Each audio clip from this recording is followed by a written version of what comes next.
Hello, this is Dan Ferrisi, Group Editor, Commercial and Security with Commercial Integrator here at InfoComm 2025 at the HD-Based Alliance booth with my all-female panel of industry experts, psyched to talk to all of you about AV and aesthetics. The idea that we need to blend both form and function. It's not a matter of a choice between all of them. So thank you so much, Alexis La Broi, for joining me, Alesia Hendley and Kristin Bidwell. Really appreciate each and every one of you for being here today. Do you want to talk a little bit about how brands you see in the market, brands you might represent, are addressing the demand for solutions that are both technically superior and visually appealing? Absolutely. Well, go ahead. It's done. All right. Give it to the consultant. Or one of them. We are definitely seeing a shift from just great technology to great technology that really fits the space, whether it's an immersive space, whether it's a meeting space. Aesthetics mean a lot to our end users. So we're seeing, just an example, like PTZ cameras. It drives me crazy in a lot of meeting spaces. You see the cables hanging down. It's like a huge pet peeve. You have this $200,000 room with cables from the camera, right? And so we're seeing a lot of creativity with camera mounts. They're starting to hide the cables, make those clean. We're doing a lot of custom mounts as well. So working with other companies such as like Archivisuals, and they can create pretty much anything for us to make that aesthetic look appealing to the end users. I mean, I'm excited about it, Dan, because I think the industry as a whole is moving beyond just a box, right? We are known for moving boxes, and now those boxes actually have to make sense with the actual footprint of a room, right? A lot of it isn't hiding in a rack room anymore. A lot of it is front and center, and it's got to look good. For instance, ceiling microphones. We got some really cool, 2x2 plates that make things look pretty. You can wrap them, vinyl wrap them, make them fit into the actual culture of a brand or the culture of a room, how you want it to feel and look. So I think we're headed in the right direction. We're actually starting to think about swag, so that's good. I agree 100%. I think that brands that listen to their end users and resellers to find out what customers want, they do best, and with in relation to aesthetics versus functionality. I as an example, I was thinking about Leon and how they have the speakers that look like artwork, and it just blends in, and they can print it to whatever the customer wants. They can brand it with the customer's logo. They can do lots of different options. And then, then it's a speaker and you hear, so I think that kind of thing is just really, really cool, and just a really good way to listen to the customer, find out what they want and give them what they want, but still have really great sound or something, for instance. Yeah. That's kind of a perfect segue to my next question. You mentioned what the customer wants. Give me a sense from your lived experience of client expectations when it comes to architectural or design beauty and functionality. What are you actually hearing in the field from customers, from clients? How are their expectations evolving? I'll start. A lot of customers are talking about meeting equity and wanting things to be equal in the space. And one of the things that we've had to do is just make sure to get as much of their expectation up front so that we can deliver that, because and make sure that we have all of the stakeholders in those same meetings so that we're not talking to one person and they want to do something and then the other person wants to do something different. Right. So then when you deliver, they're not happy with, one of them is not happy. So we're just trying to make sure to get all that up front. Alesia? I've seen this quite a bit, especially over the last year or so. And I've seen it mostly in enterprise, to be honest, because they're making really fun conference rooms, right? They're not just making the standard box, white walls, and put a video, bar up. they're doing really cool creative things. They want it to be a full experience when you walk into the room, but they don't want you to see that experience. So I've seen some crazy things, ceiling microphones behind wall panels. Like that was a test for us. Things, people are getting creative and they just got to start thinking outside of the box, but that is also forcing product teams to think more proactive and think outside of the box. And that makes our industry more exciting, honestly. So I'm here for it. And I'm happy to see things look aesthetically pleasing. I'm happy to see HGTV come into AV a little bit, right? Where we're making something that's an Instagrammable moment and go into a space that I actually want to work in, So that's cool. That's very cool. Absolutely. Completely agree. End users care about how it looks. They care about the feel. They care about what that space can provide for their employees. A comfortable space to work in and to collaborate in is very necessary for our clients. And the aesthetics play a huge part in your emotion, in your ability to be creative and to be collaborative. And so all of these talking points that we're discussing right now really, really matter to the end users. When people talk about the idea of I want to maintain aesthetics, or I want to have very high quality aesthetics, but I want to preserve performance, it almost seems like there's a conflict there, like there's a necessary trade-off. Is there a necessary trade-off, or can improving aesthetics also yield better performance? Is it about preserving performance, like protecting it from something, or is it naturally one can fit into the other? I think if you take the time to design it correctly, absolutely, it can provide all of the above. Something that we've been a part of, which has been fantastic lately, is we've been able to get into studies before the design phase even happens. So we've had input on room shape, how the acoustics are going to play with the AV design, while the architect is still playing with their thoughts about how the building is going to look and perform. And that has been so valuable. We've been talking with a lot of architects on the importance of getting in on these studies and just making sure that everything aligns so when that end user gets into the space, everything works smoothly.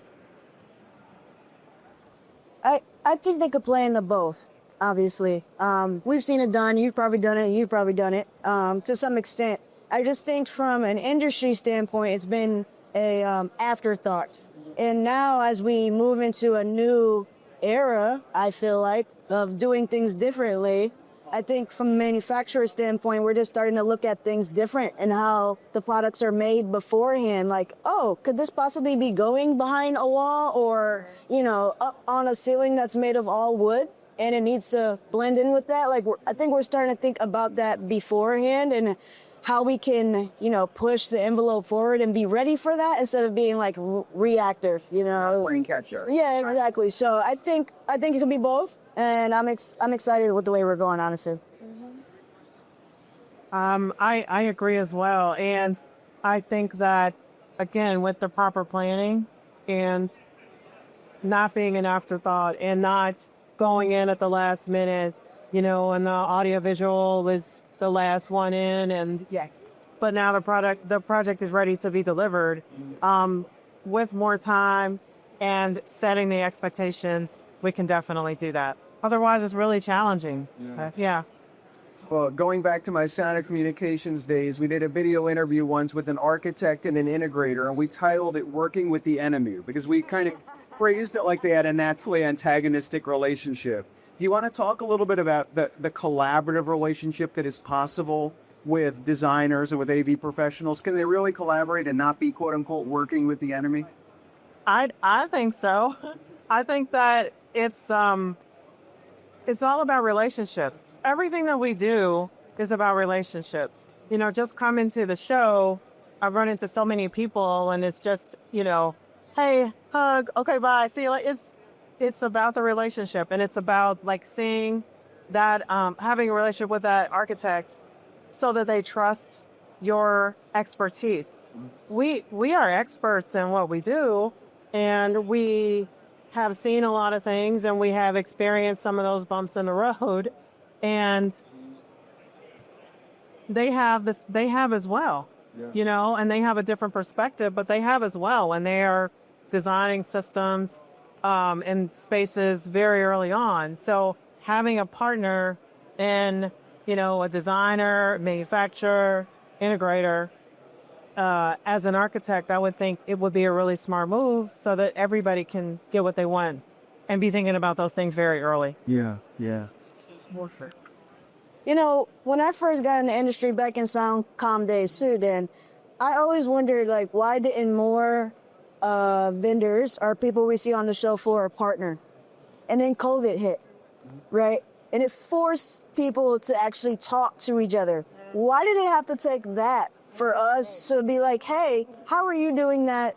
This is how we do this. But what if we did this together, right? Like, the mindset of our industry is changing. And I think that needs to include architects and consultants a lot more instead of it being an enemy situation. Yeah. Imagine how much more we could do together.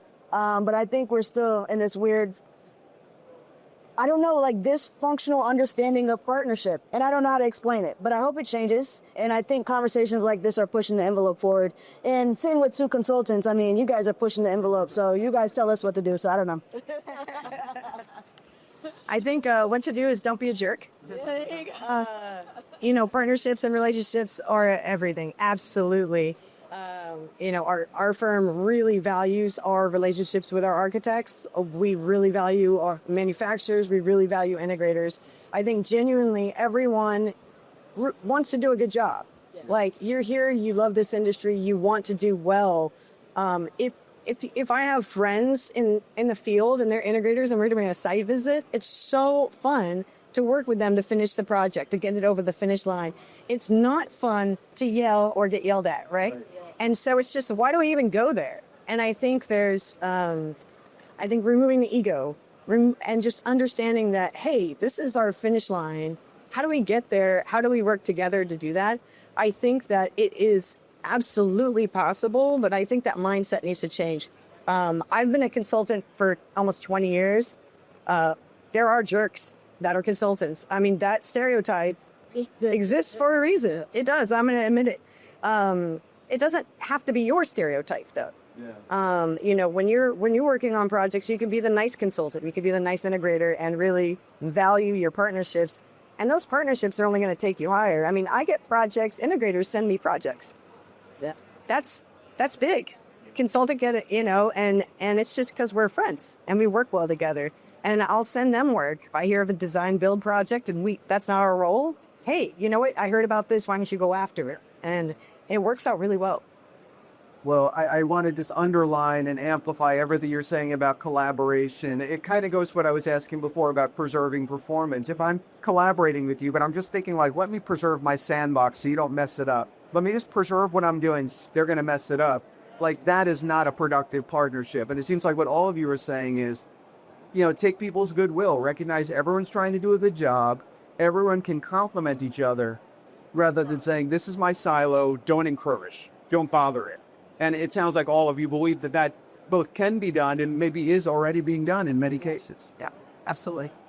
Any closing thoughts about aesthetics and the importance of balancing, again, performance, but also making sure that you have something that's visually appealing, particularly meeting rooms, that they're functional spaces that people want to be in? Something that I do to really understand not just AV aesthetics, but architectural aesthetics is I study architecture, and I'm a degree in architecture, but I'm constantly studying and meeting with them and doing events with them to understand where the architecture industry is heading. What technology tools are they using that we can use? What apps are they using? How are they using AI? How are they using augmented reality? You know, we use a lot of VR, and architects are like, no, we switched to AR because of X, Y, and Z. It's like, oh my gosh, that's good to know. And so really understanding how they design helps us design better. And also, I mean, we're AEC. Like, you have to understand construction as well. Yeah. And the new way that people are constructing buildings, that they're using a lot more sustainable efforts to do that. How are we implementing our designs to match that? And I think we really have to look at the industry as a whole when we're building something and not just focus on little technology items. So, Alesia, any closing thoughts? she said it perfect. Let's just get out of our little black boxes and whatever else we're living in, and we might be able to expand the lifeline of AV as a whole, and maybe not get swallowed up by other things if we start not being afraid to actually do other things with other people and partners. So pretty much, let's just keep pushing the industry forward. The aesthetics have to mean something. They matter. And I get that information from my end users like every day. If they come to me and request something, I'm taking notes like, oh, they thought of this creative thing. Somebody in product management or somebody with the products needs to know about this. And every day there's something new that we could be doing. So I think it's just us continuing to push the envelope, get outside of our boxes. You get the final word, Alexis. My final word is that I think Krista gave us some homework. So if you're not already studying architecture, working with commercial real estate groups in your local area to find out what architects and end users are really interested in, then that's some really good homework. Yeah. I like it. Alexis La Broi, Alesia Hendley, Kristin Bidwell, 3 rock stars. Thank you so much for joining me today. Really appreciate the conversation. My name is Dan Ferrisi, Group Editor, Commercial and Security with Commercial Integrator here at the HD-based T Alliance booth at InfoComm 2025. Talking with some of the brightest thought leaders in the industry about the topics of the day.